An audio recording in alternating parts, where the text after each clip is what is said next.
Assalamualaikum warahmatullahi wabarakatuh. Waalaikumsalam warahmatullahi wabarakatuh. Alhamdulillahi wa kafa wa usalli wa usallim ala sayyidina Muhammadinil Mustafa wa ala alihi wa ashabihi ahli wafa. Ashhadu an la ilaha illallah wahdahu la syarika lah wa ashhadu anna sayyidana Muhammadan abduhu wa rasuluh la nabiyya ba'dah. Allahumma salli wa sallim wa barik ala sayyidina Muhammad nabiyil ummi wa ala alihi wa ashabihi ajmain. Amma ba'du. Qala Allah ta'ala fil Qur'anil Karim wa huwa asdaqul qa'ilin. A'udzu billahi minasy syaithanir rajim. Bismillahirrahmanirrahim.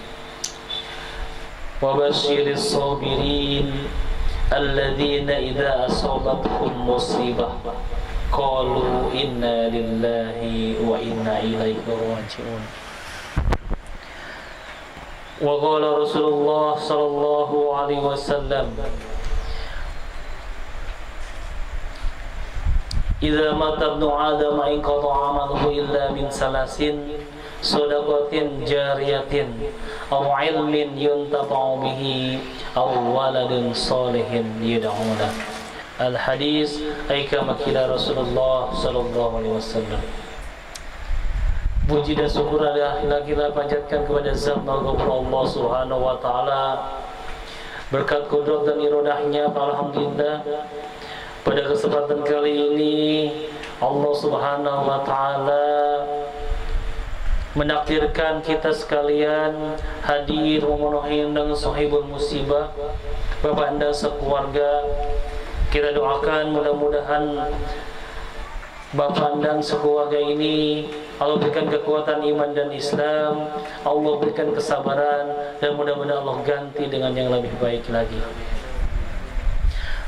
Perlu diketahui para jemaah sekalian bahwa hari ini adalah hari ketiga wafatnya Ananda Erpina Tiara binti Endang, yang kemarin ketika dengan sababiah operasi sesar ya.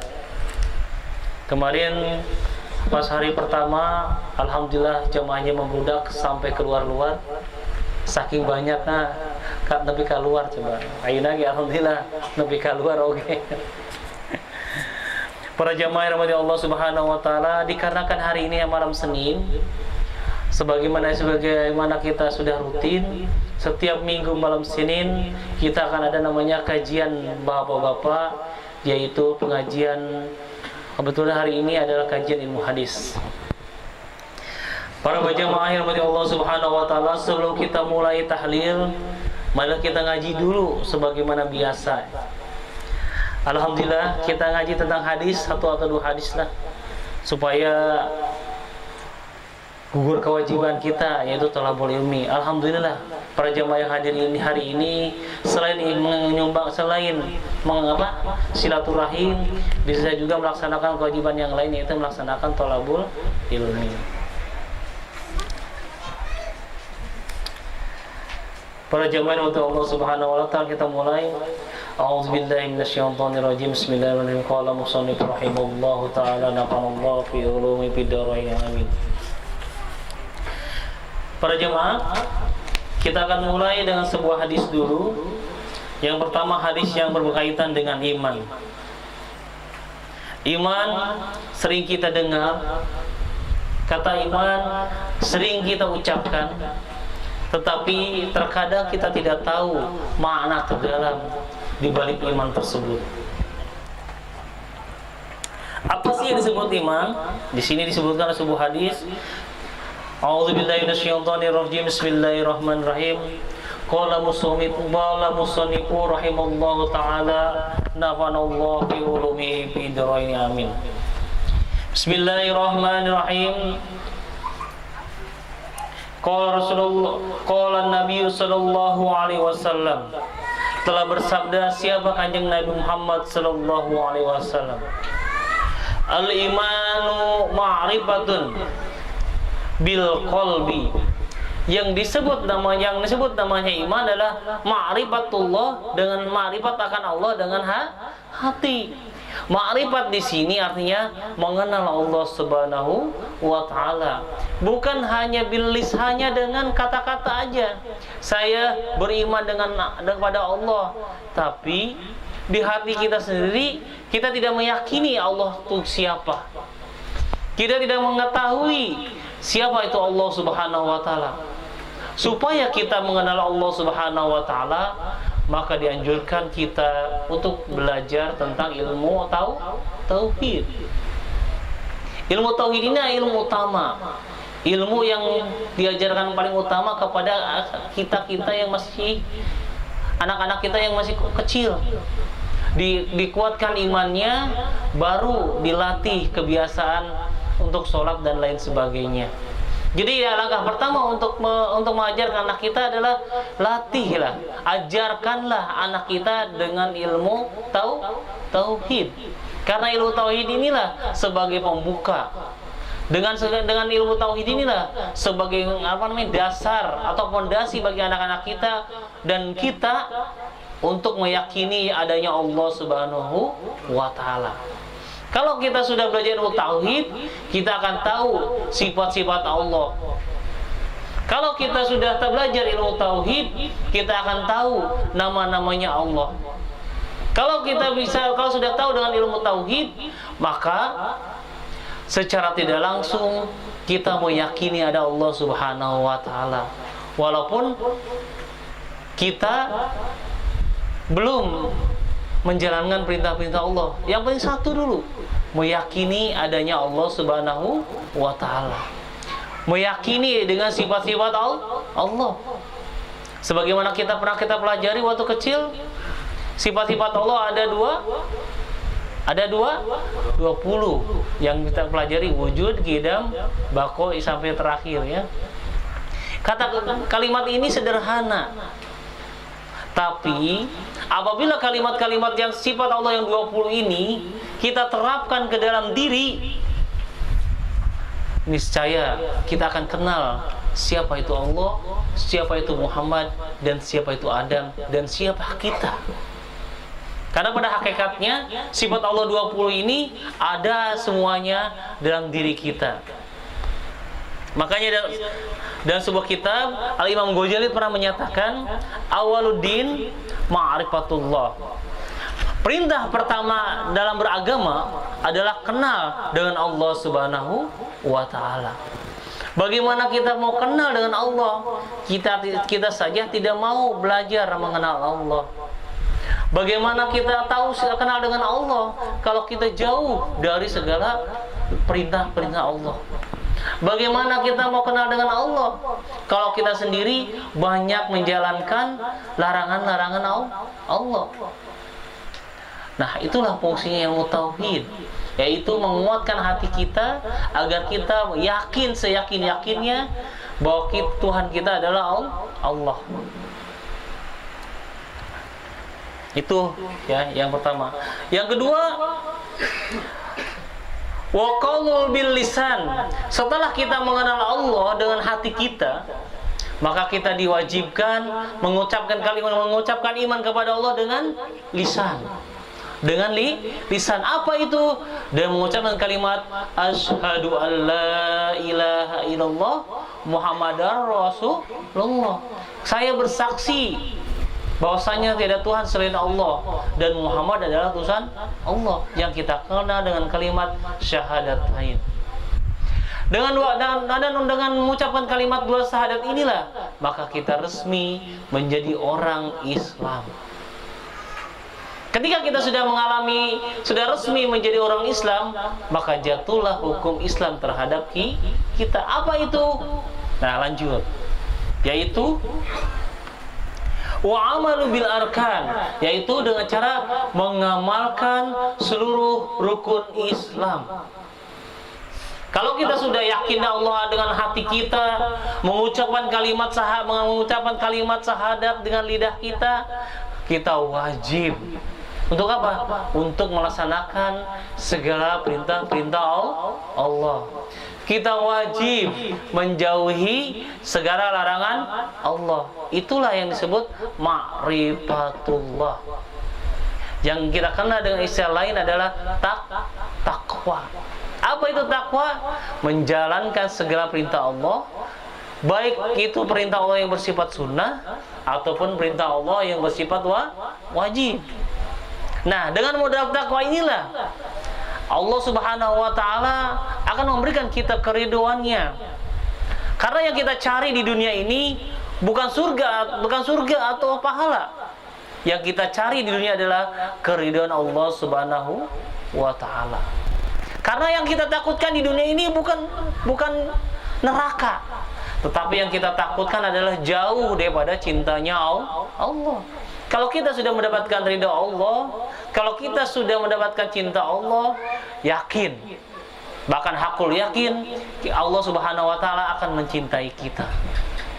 Yakin, hakul yakin, Allah Subhanahu wa taala akan selalu meridhoi kita. Kalau kita sudah mencintai Allah, kalau kita sudah mendapatkan ridhanya Allah, maka gelar insanul kamil melekat dalam diri kita.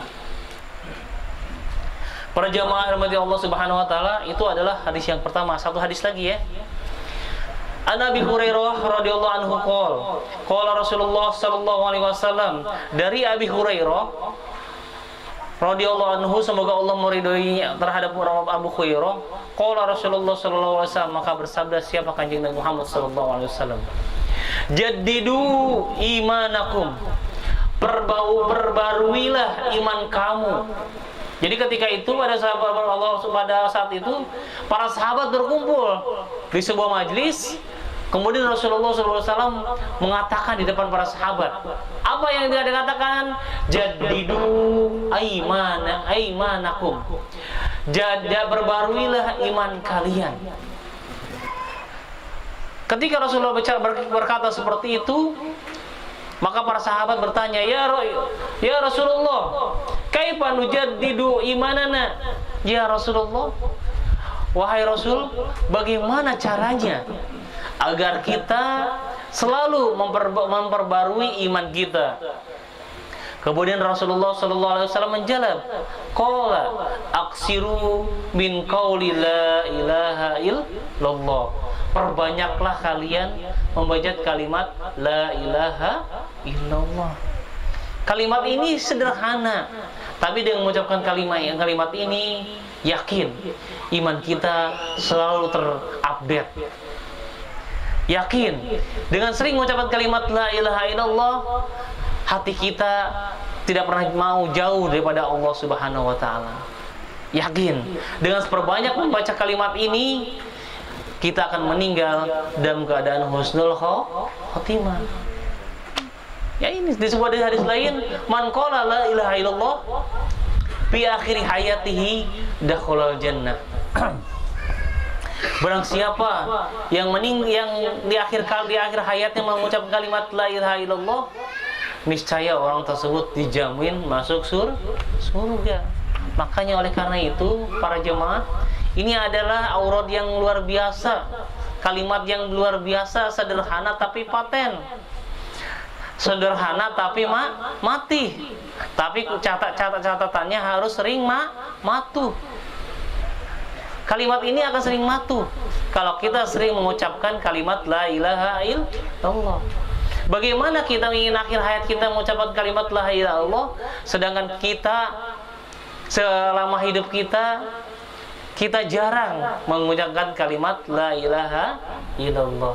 Padahal manusia itu di akhir hayatnya, kata-kata yang keluar di ujung lidahnya tatkala sakaratul maut adalah kata-kata yang sering ia ucapkan. Sesering apapun kita membaca kalimat la ilaha illallah, pasti kalimat itulah yang akan keluar dari bibir kita tatkala kita sakaratul maut. Akan tetapi sebaliknya, apabila kita sering mengucapkan kalimat-kalimat kotor, sering mengomongin orang, maka kalimat itulah yang akan keluar dari lidah kita di hujung sakaratul maut kita. Para jamaah Allah Subhanahu wa taala, oleh karena itu Mari kita lazimkan, mari kita biasakan mengucapkan kalimat apa? Kalimat la ilaha illallah Muhammadur Rasulullah. Karena waktu kita kecil sih kita sering dengar kan, setiap mau maghrib ada setiap mau maghrib ada namanya sholawatan. Kalimatnya kecil sih seperti ini. Kunci surga, la ilaha illallah, la ilaha illallah, Muhammadur Rasulullah. Dulu sebelum pengajian, kalimat kata-kata sholawat inilah yang sering muncul. Tapi sekarang, seiring berjalannya zaman, kalimat ini hampir jarang dibacakan, bahkan ketika mau sholat. Padahal dulu waktu kita kecil, ini sholawat inilah, qasidah inilah yang sering kita baca ketika menjelang sholat. Jadi pujianna ieu tah kalau urang ngaleutik mah ayeuna geus eueuh pujian kos kieu teh. Para jemaah yang Allah Subhanahu wa taala, mungkin sekian pengajian ini, kita lanjutkan dengan tahlil. Mudah-mudahan apa yang kita bacakan tadi, hadis yang sedikit, tapi mudah-mudahan efeknya akan menempel ke dalam hati kita, sehingga kita bisa mengaplikasikan kedua hadis ini ke dalam kegiatan kita sehari-hari. Amin ya Allah ya Rabbal Alamin. Semoga apa yang kita bacakan hari ini akan menjadi pengingat kita, khususnya bagi diri saya pribadi dan umumnya para jemaah sekalian. Mudah-mudahan kita semua meninggalkan dan husnul khotimah, dan di akhir hayat kita bisa mengucapkan kalimat la ilaha illallah Muhammadur Rasulullah sallallahu alaihi wasallam. Mari para jemaah kita mulai tahlil kita. Astagfirullah.